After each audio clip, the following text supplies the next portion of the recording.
నీకు ప్రియమైన సంగమా, ఈరోజు దేవుడు మనకని ఇచ్చిన ప్రవచన వాక్యం ఇది.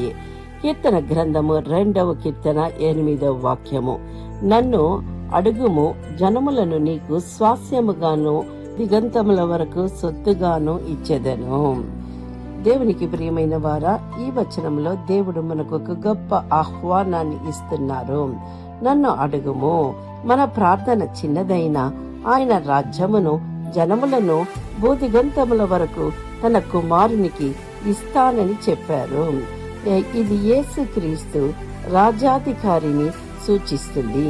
అలాగే విశ్వాసిగా మనము కూడా దేవుని చిత్తంలో అడిగినప్పుడు ఆయన మన సేవను ఆశీర్వాదాన్ని విస్తరింప చేస్తారు. అబ్రహాము దేవుని వాగ్దానాన్ని నమ్మినవాడు.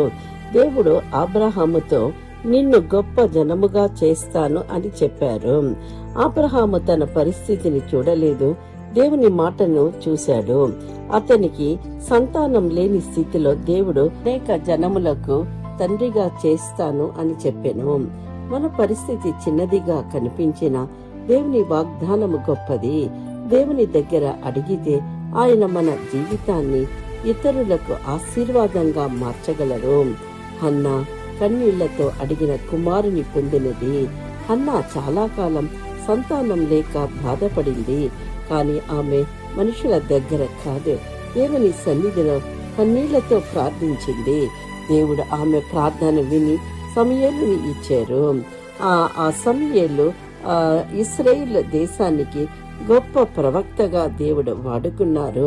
నిజమైన ప్రార్థన ఎప్పుడు వ్యర్థం కాదు. మన బాధను దేవుని ముందు ఉంచితే ఆయన దాన్ని సాక్ష్యంగా మార్చుతారు. జాబేజు తన సరిహద్దులను విస్తరింపబడాలి అని అడిగినవాడు. జాబేజు దేవుని దగ్గర నన్ను నిశ్చయముగా ఆశీర్వదించి నా సరిహద్దులను విస్తరింపము అని ప్రార్థించాడు. దేవుడు అతడు అడిగిన దాన్ని అనుగ్రహించారు.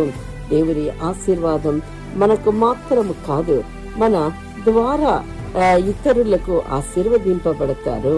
యేసుక్రీస్తు తండ్రి కుమారునికి జనములను స్వాస్యముగా ఇస్తానని చెప్పారు. యేసు కేవలం ఒక దేశానికి మాత్రమే కాదు, సమస్త జనములకు రాజు. ఆయన రాజ్యము అంతము లేనిది. ఒక చిన్న ప్రార్థన. దేవునికి ప్రియమైన సహోదరి సహోదరుడా, ఈరోజు దేవుడు మనతో మాట్లాడుతున్నారు, ప్రవచిస్తున్నారు. ఎలాగ దేవుడు ప్రార్థనలను ఆలకించి వారికి జవాబునిచ్చారో అదే రీతిలో దేవుడు మన ప్రార్థనలను ఆలకించి జవాబునిచ్చే దేవుడై ఉన్నారు. ఈ వాక్యాన్ని మనకని స్వతంత్రించుకుందాము, ఆశీర్వదింపబడదాము. Amen. Please like, subscribe and comment. Amen. Thank you.